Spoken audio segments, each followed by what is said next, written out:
Ladies and gentlemen, boys and girls, cats and kittens, welcome back to the podcast. Thank you, thank you, thank you. I added some delay on Streamlabs, so I hope it's syncing up my words that, I don't look like a Godzilla movie anymore, man. Ever since I upgraded, I've just battled with my hardware, man. But I think I got it. We'll find out. You guys will tell me. If it looks like it's perfectly synced, please leave a comment and just a thumbs up or something like that. Cosmos DeFi, and he's not Cosmos DeFi anymore. He dropped the Cosmos, which is I agree with that. He should have.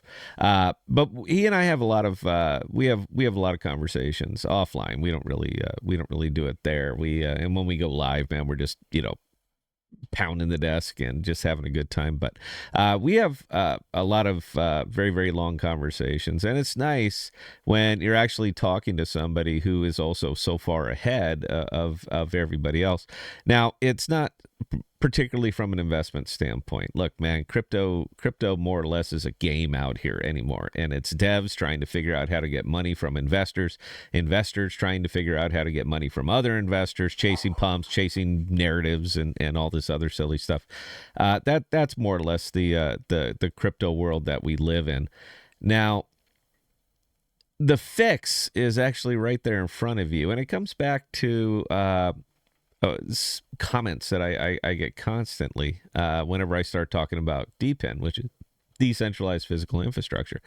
I get beat up on this a lot, and they always harken back to the early days of the internet. And I know because I was there. All right, I was there before there was an internet, as you know it. So to explain to me how the internet was and how it grew and how it evolved, baby, I was there. All right, I was there. So what I'm saying is I have a little bit of familiarity with it, and I've always been in tech. So yeah, I got you. Appreciate that. The internet had a one hell of a bubble. It was called the .com bust. That's it's typical whenever there's a new type of technology that you get this big ass bubble and then this big purging.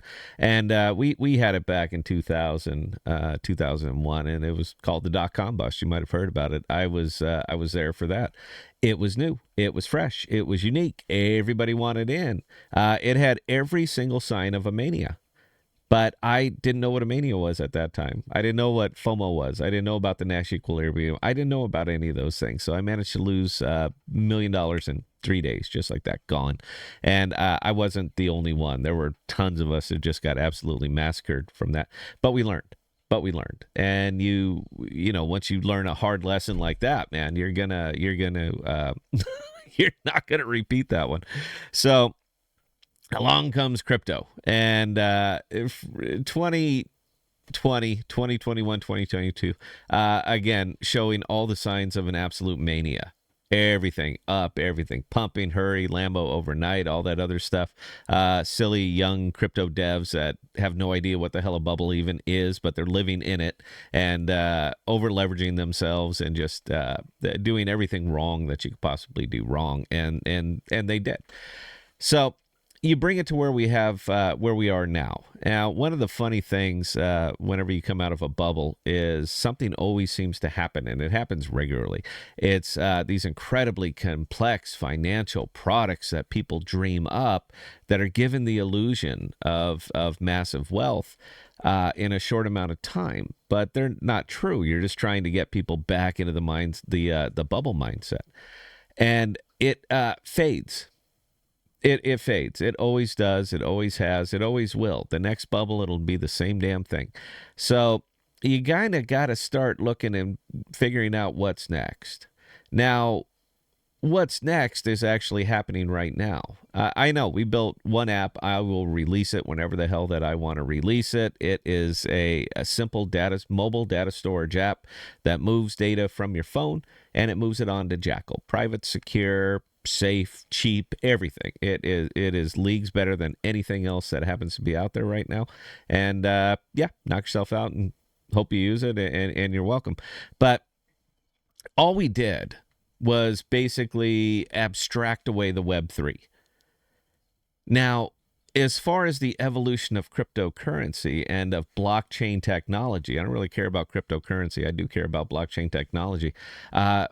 the thing that's going to change this is people who are now focused on abstracting that away and bringing it to the masses. Nobody's even thinking along these lines right now. See, this is the problem, is that people are not actually looking at this from a point of causality. They're saying, sure, everything's down. What are you going to do? And where you should be looking at it as, what are you going to do? This is what we're going to do. But I don't hear a lot of that. I don't see a lot of that. I see a lot of people doubling down on Web3. We're going to make it more complex, more, yeah. So instead of taking the natural course that they should take, they are simply going to double down and dig in their heels and say, we're right. We've been right the entire time, and we're going to ride it to zero. Have you heard that? Any crypto Twitter people out here? Show of hands, you know. I refuse to sell. I'm going to ride it to zero, and there you go. Never even knowing that the path to zero already occurred.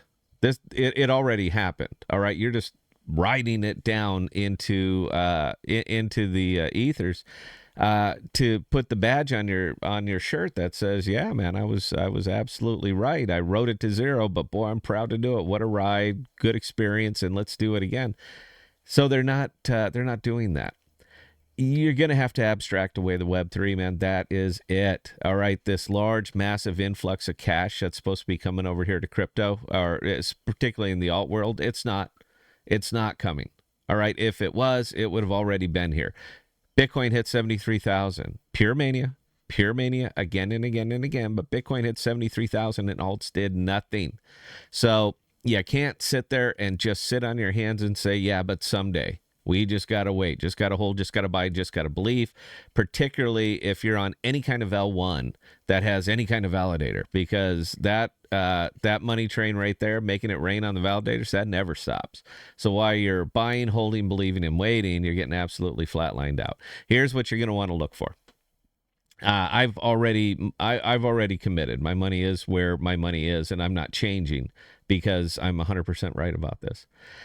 Here's what you're going to look for. You're going to start looking for the products that are abstracting away Web3. You should write this down. We got a good long list of them, and I'll be sharing those in future videos or live streams or whatever, but these are where you're going to want to be looking. The people who are doubling down on stupid are going to just eventually get the rest of your money. So you're going to have to change your mindset and start looking for the products that are chasing users and not the ones that are chasing investors. Those days are over. All right, it's done. It's time for the new thing, and this is the new thing. We're going to be talking about this an awful lot. So, yeah, if this bores you, then I'm probably not your guy anymore, but thank you for the support all these years. Anyway, questions or comments, scott@thepodcast.com. I answer any and all. And until next time, please stay safe. Please be smart with your money. Cheers.